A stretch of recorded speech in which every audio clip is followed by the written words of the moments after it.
Hey everybody, Questwise here, and in this video we're going to do a throwback review to a game that I've been really delving into a lot more lately.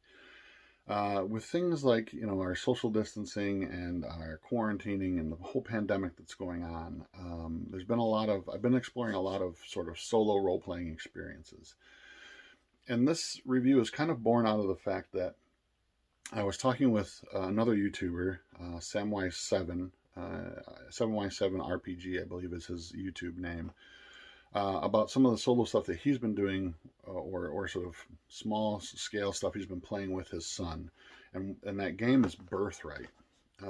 My My nostalgia for getting back into second edition has been huge. Second edition is really where I started. I started with Palladium. That was my first experience, but D&D second edition, AD&D second edition, was really the game I played the most, and the game I fell in love with the most, and I did the most with. And I played it all through my high school years and my college years, until third edition came out, and then I played a lot of that. But I would say second edition took up a lot more of my young life than any other game out there, and it still holds a very special place in my heart. And for whatever reason, lately I've been really nostalgic for those days again, and for that game itself, that that edition itself.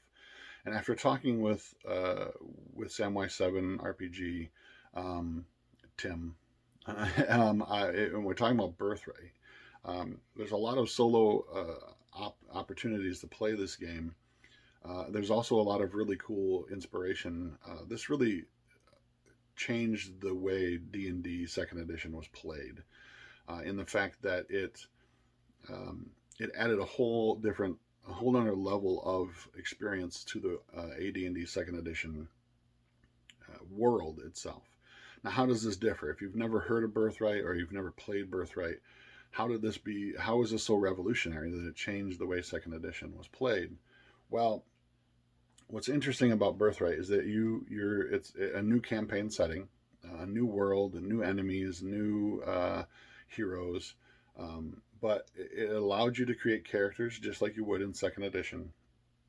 But it also gave you the ability to create a character that was a regent of a ruler of a region, a regent, as you were, as it is in this game is referred to, and let you rule over small domains that eventually through gameplay could become large kingdoms, and let you do that in such a way is that you had your sort of adventuring phases where you could go out and enjoy adventures, dungeon crawls and wilderness adventures and whatnot.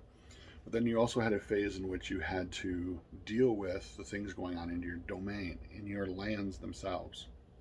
And so what's interesting to that is that you have this ability to raise armies and to deal with natural disasters and spies and other types of natural occurrences or invasions from other domains and other lands, other kingdoms. It also gave you the ability to engage in large scale or mass combat. It was an integrated part of the game itself. In this book, the box set came with several books, one of which was the rule book, a Ruins of Empire, which was sort of an atlas of the world and kind of a gazetteer of everything, the other lands and whatnot. It came with a Game Master, a Dungeon Master screen, and it came with a bunch of cards that represented different units in the world. The things that units are armies that you could raise, infantry, cavalry, that kind of stuff. But it integrated a lot of the D&D creatures and stuff as well too. So you could actually have mass battles in which there was a dragon on the battlefield, or armies of orcs invading your land. And so it's a really interesting concept that it added that all to the second edition game, and it gave you a lot more breadth of control over the thing, kind of a meta game influence where you're looking down upon the land itself and dealing with a larger scale opportunities than what you would get if just dungeon crawling and wilderness adventures and playing a hero, and gave those to you in both eras, right? Like you could play your character and go out on adventures, but then you could also, you know, deal with I got to maintain my castle, I got to pay my staff.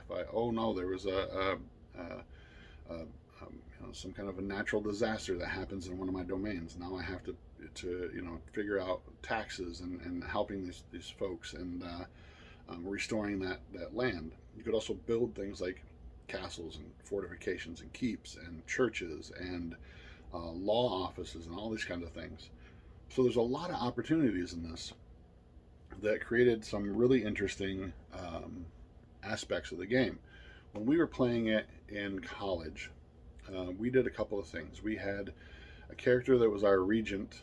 Each of us had our own domain, but we also had secondary characters who were adventurers. They were sort of champions of those domains, and they were the ones that would be sent out to do you know, the adventuring part of things. We need to reclaim this lost ring of power, and they would send the champions out to do those things, or our secondary characters. And our other main characters were the regents who sat back, you know, or maintained the domains that they were in. And sometimes the players came into conflict with each other. Sometimes they worked together against you know, an ever-present threat. But then there were times as well too when we would go to war, and those regents would go and fight on the battlefield. You know, having the king on the battlefield greatly influenced the morale of the troops that were fighting. So it was a really fun kind of thing. And this was the sort of the earlier days of the internet. There wasn't really so much internet, but we had email type things where you know, even if we couldn't sit down and play an actual regular session, we would email the dungeon master and let him know, hey, this is what I want to do in my domain for this cycle, and he would take note of those types of things, and then he would email us back with the results of those actions, as well as you know, any kind of weird occurrences, the drought that happened, or maybe we discovered a spy on our lands from a different domain.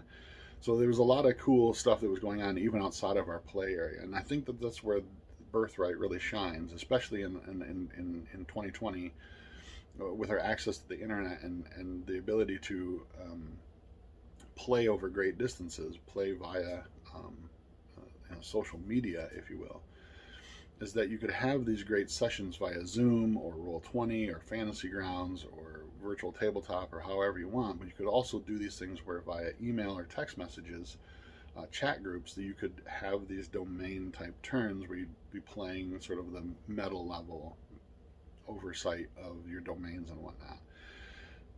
Birthright is a great setting. There were a ton of supplements done for it, and I'll put a link down below as where you can find them. This is my original box set. I've had this since college days. It's actually, I don't know if you can see it on the camera, but it's kind of beat up. The box is still, you know, it's still in one shape, but it's got some, you know, obvious dents and stuff to it. It's been on the bookshelf a lot in crates and whatnot. It's been traveled with me for many years. But I will also put a link down below, because you can find it on the DMsGuild in PDF format. Not only just the box set, but you can find a ton of other resources for it as well too. A lot of the supplements that had come out, including one that was really exciting to me, was the Naval Combat. I can't remember the title of that currently, but there was a set that incorporated naval combat and gave you the abilities to do mass combat via naval battles and stuff as well. Birthright, if you haven't checked this out, like I said, check out the link down below. I don't think you can go wrong with it.